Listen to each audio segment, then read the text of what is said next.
China's high-speed trains cruise at a massive 350 kilometers per hour. They are famously punctual, and the network is incredibly futuristic. But if it's your first time, these train stations are as massive as international airports, and the entire system can feel incredibly overwhelming. Don't worry, I've got you covered. In this video, I'm going to take you from booking to boarding, showing you the exact apps to use, how to decode station signs, and the secret to seamless transfers. Watch this before you go, and you'll travel China like an absolute pro. Let's dive in.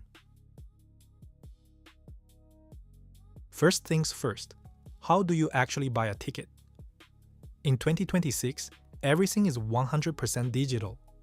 You won't need a physical paper ticket or even a QR code. Instead, your passport acts as your ticket for the entire journey. As a foreigner, you have two main options online, and option one is trip.com. This is by far the easiest route. The app is fully in English, accepts international credit cards, and is super user-friendly. So let's open up the trip.com page. You'll enter your departure and arrival cities and then pick your travel date. But here is the catch. The official China Rail system only opens ticket sales 15 days before departure. Trip.com, however, lets you pre-book up to 60 days in advance. Just keep in mind, pre-booking does not guarantee you a ticket. Trip.com is basically just queuing up to grab it for you the second sales officially open. So keep a close eye on your emails to make sure your booking doesn't get cancelled later on. Oh, and a quick tip. Many cities in China have multiple major stations, like Beijing South versus Beijing West. Make sure you double check those station names so you don't show up at the completely wrong side of town. Next, you'll need to choose your seat class. Let's break down your options. Second class features a 3+2 layout per row. It's the most budget-friendly, and honestly, it's pretty comfortable. First class gives you a bit more breathing room with a 2+2 layout. Then you have business class, which gives you massive, fully reclining pod seats and ultimate luxury. Finally, there's the standing ticket. This means you have no assigned seat at all. If someone gets off, you can sit down, but if the train is packed, you're standing. For long-distance trips, I highly recommend avoiding this one. Once you've picked your train, it's time to enter your passenger details and select your preferred seat. Pay extra close attention here. When filling out your passport details, you must follow the rules strictly. Trip.com actually has a name guidelines button right next to the input box. Definitely click that. Your name must perfectly match the machine-readable zone at the bottom of your passport, or you straight up won't be able to board the train. Lastly, just a quick heads up on the final cost. Trip.com does charge an extra booking fee for train tickets. And remember, this fee is not charged per order. It is charged per person, per ticket. So if you are booking for a big group, keep that in mind when you look at the final total before hitting pay. Now let's move on to option 2, the official 12306. You can use either the standalone English version or the mini program right inside Alipay. This is what the locals use because it has zero booking fees, live seat availability, and instant refunds. It's true that the Alipay mini program lets you book tickets super quickly, but honestly, its user interface is not very friendly for English speakers. It can get pretty confusing. That's why I highly recommend just using the official 12306 English website instead. It's much more straightforward. First, you'll need to register an account. The absolute most important part here is entering your name. Just like on trip.com, there's a guidelines link right next to the name field. Click that and follow the passport formatting rules. Once you hit submit, 12306 will send you a verification email to activate your account. Here is a huge warning. This email almost always ends up in your spam or junk folder, so if you don't see it within a minute, check there first. Once you're logged in, enter your departure and arrival cities and select your date. If you only want to see high-speed bullet trains, make sure to check the filter box in the bottom left corner for high-speed trains only. This will bring up the full list of trains. And just a reminder, Keep an eye on those specific station names so you don't book the wrong one. A really cool feature here is that if you click on any train number, it will show you the exact route, including how many stops it makes, and the arrival time for each station. When you're ready, select your seat class and proceed to the passenger page. If you are traveling with friends or family, you can add them to the same booking by tapping Add Passenger and filling out their passport details. Once everyone is added, confirm the order and head over to payment. But wait, before you start clicking around playfully, here is a massive rule you need to know. On 12306, each account is only allowed to cancel an unpaid order 3 times a day. If you cancel a 4th time, the system will lock you out, and you won't be able to book any tickets for the rest of the day. Lastly, if you ever get confused, the official 12306 actually has a surprisingly comprehensive travel guide section built right in. You can click on it anytime for official FAQs and policy updates. What if you prefer the old school way?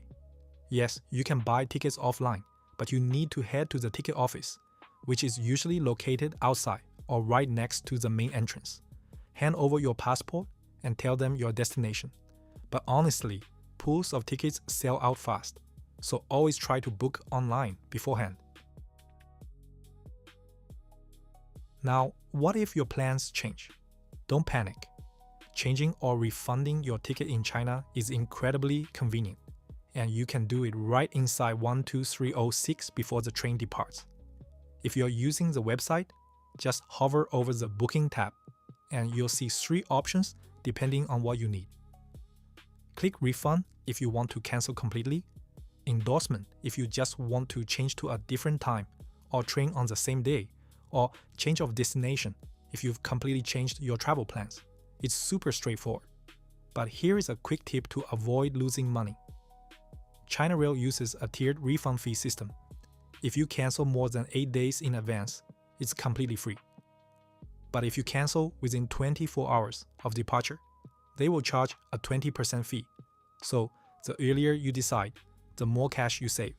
However, there is a massive new policy that just rolled out for 2026.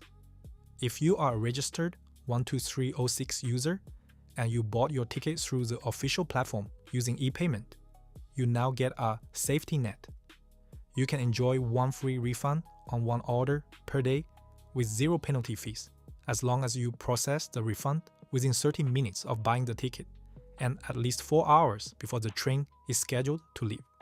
This is an absolute lifesaver if you accidentally click the wrong train or change your mind right after booking. Alright, it's travel day, so let's do a live walkthrough of the station. First rule of thumb, double check your station name. Big cities in China almost always have multiple major train stations. For example, Shanghai has Shanghai Hongqiao, Shanghai South, Shanghai Songjiang, and Shanghai Station. Going to the wrong one could mean missing your trip entirely because they are miles apart. So look closely before you call a taxi.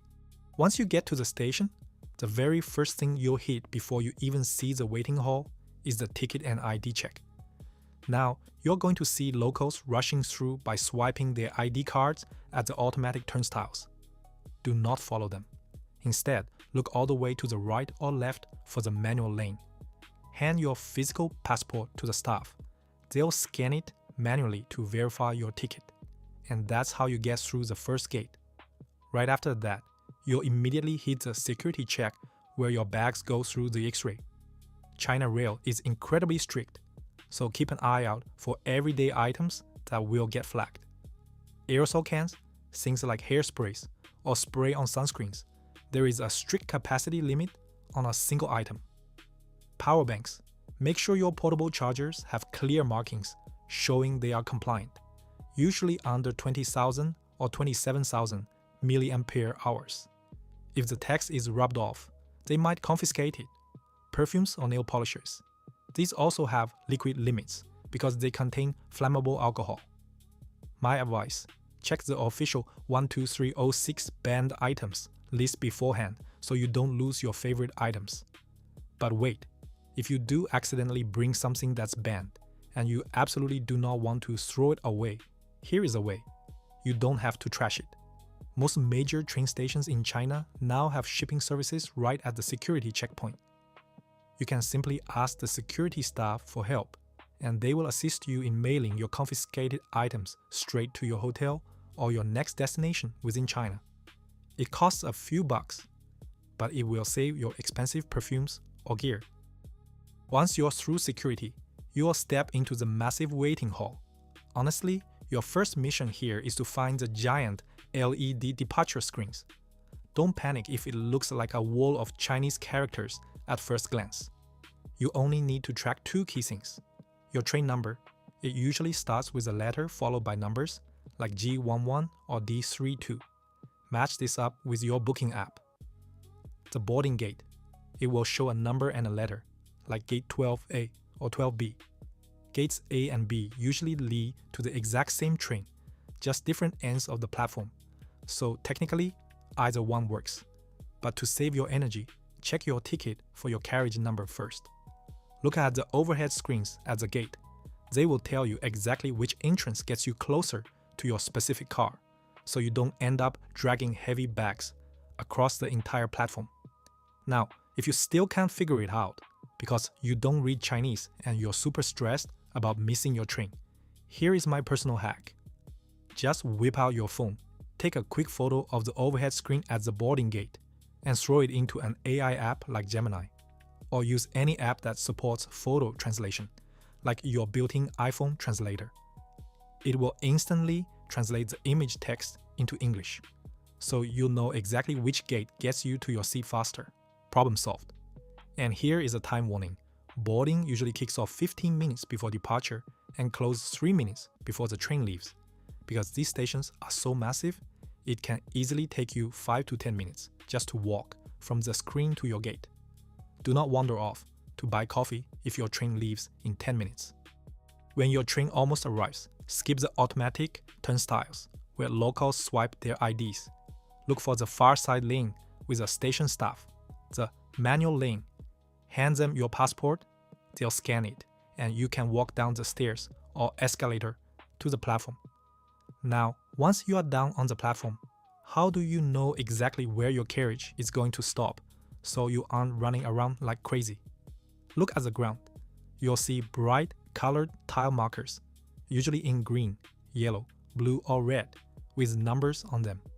Before you walk down, the electronic screen right above your boarding gate showed which color corresponds to your train today. For example, if it says green indicators, you just find your car number on that green tile, line up right there, and when the train pulls up, the door will open perfectly in front of you. Congratulations, you made it onto the train. Now, let's talk about your luggage and comfort. If you are traveling with massive 28-inch suitcases, head to the end of the carriage. Every car has a dedicated large luggage rack near the connection doors. However, this space is strictly first come, first served.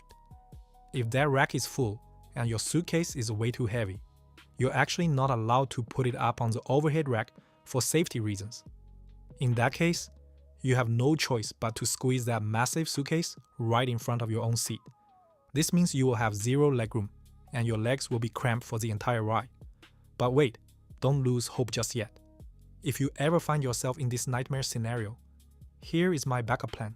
Check the very last row of seats in your carriage. Because of how the seats are designed, there is almost always a generous amount of extra empty space right behind the last row between the seats and the wall. If it's not already taken, you can slide your massive suitcase right back there. It won't bother anyone, and it will completely save your legroom. Just remember to grab it before you get off. Once you find your row, look at the letters above the seats. Second-class seats are in a 3+2 layout, A, B, C on one side, D, F on the other. A and F are always the window seats, while C and D are the aisle seats. Make sure you sit in your assigned seat. Trains in China run almost completely full, and passengers change at every stop. If you really want to sit next to your travel partner and your seats were split up, your best bet is to politely ask your neighbor if they'd mind switching. Now it's time for the final step, getting off the train. Do not treat this like a flight where you wait for the plane to fully stop before grabbing your bags. Rule number 1. Pack up early. Bullet trains in China are perfectly on time, and at intermediate stations, they might only stop for 3 minutes. About 5 to 10 minutes before your arrival, the overhead screens will show your destination, and an English voice announcement will play. The second you hear that, be ready and head straight to the exit doors. You want to be lined up and ready to step off the moment the train comes to a halt. Once you step onto the platform, just follow the crowd. Look for the exit signs. They usually say exit. You'll head down the stairs or escalators to the underground arrival hall. And finally, to leave the station, you will hit one last row of automatic gates. Once again, skip the ID turnstiles and head to the very edge for the manual lane. Hand your passport to the gate staff one last time. They'll scan it to verify your trip is complete, and you are officially out. Welcome to your destination. What if you don't have a direct train and you need to transfer to a connecting train at a major station? A lot of travelers think they have to exit the station, grab their bags, line up for security all over again, and rush back in. Let me tell you right now, you do not need to exit, and you do not need to go through security again. China's stations are literally designed for seamless transfers. Do not follow the massive crowd downstairs toward the main exits. Instead, look up at the hanging signs on the platform and search for the ones that say transfer. They are usually highlighted in blue and have arrows pointing either toward an elevator or a set of stairs going up. Once again, skip the automatic ID machines. Walk up to the staff at the manual lane, show them your passport, and they will scan it to verify that you have a valid ticket for a connecting train. Then the gate opens, and you are right back inside the main departure waiting hall. From there, you just check for your next boarding gate, walk over, and wait. The entire process takes less than 5 to 10 minutes. Even if your layover is only 20 minutes, you'll have plenty of time to spare. First, don't panic. Your trip is not ruined. Just make sure you do not hit the refund button, because once the train leaves, you can't get your money back anyway. Instead, China Rail has a super generous policy. As long as it's the same calendar day, you can actually change your missed ticket to a later train for free. You can easily do this right inside the 12306, or walk up to the ticket window at the station and ask for an exchange ticket. They will put you on the next available train with 0 penalty fees. Trip.com lets you pre-book tickets nearly 2 months in advance, but it's actually just a sniping or pre-ordering service. The official China Rail system only releases tickets 15 days before departure. If Trip.com fails to grab a ticket for you when sales open, jump straight onto the official 12306 and submit a waitlist order. This is the official queuing system, and the success rate is incredibly high. If your seats are split up, it means the train is basically full. Do not just sit in any random, empty seat, because someone else will claim it at the next stop. Your best bet is to politely ask your neighbor if they'd mind switching with you. Yes, absolutely. You can pretty much eat whenever you want on China's trains. Most trains will have either a dedicated dining car or a service bar selling boxed meals, snacks, and coffee. And the staff will regularly push snack carts right down the aisles. But if you want a true mind-blowing tech experience, you can actually order food delivery straight to your seat using the QR code right next to you. Literally, just look at your armrest or the seat back in front of you, scan that code, and it will automatically know your train and seat number. From there, you can order from major restaurants like KFC or local Chinese spots at upcoming stations along your route. When the train pulls into that station, a delivery guy will hand the food to the train staff, who will literally bring it right to your seat. Don't worry, yes, they are. At the end of every carriage, you'll usually find 2 restrooms. One is a squat toilet, and the other is a Western-style sit-down toilet. However, Most locals actually prefer the squat toilet. Because these restrooms are unisex and shared by everyone, the toilet seats on the Western toilets can get messy over long trips. By the way, always bring your own pocket tissues, because the toilet paper always runs out. Yes, you can. There is usually a power outlet and a USB port shared between the seats. However, keep in mind that depending on the train model, some trains have them, and some older ones don't. If you can't find anything, don't worry. Just ask a train attendant for help. Also, if you want to charge your laptop, make sure to bring a Chinese plug adapter in your backpack so it actually fits. If you ever get confused, don't panic. Look for the giant information desk right in the middle of the waiting hall. The staff there are super helpful, and many of them speak enough English to point you in the right direction or check your train details. I've done my best to provide the most accurate information for your trip. But things in China can change very quickly. If you notice any errors or outdated details, please don't hesitate to speak up in the comments. Your feedback might be exactly what another traveler needs to make their journey smoother and more enjoyable. Most importantly, I truly hope you have an incredible experience exploring China. If you found this guide helpful, please give it a like and share it with anyone planning a trip. If you have any questions or are stuck on a specific step, leave a comment below. I'll do my absolute best to answer as many as I can. Thanks for watching and stay safe.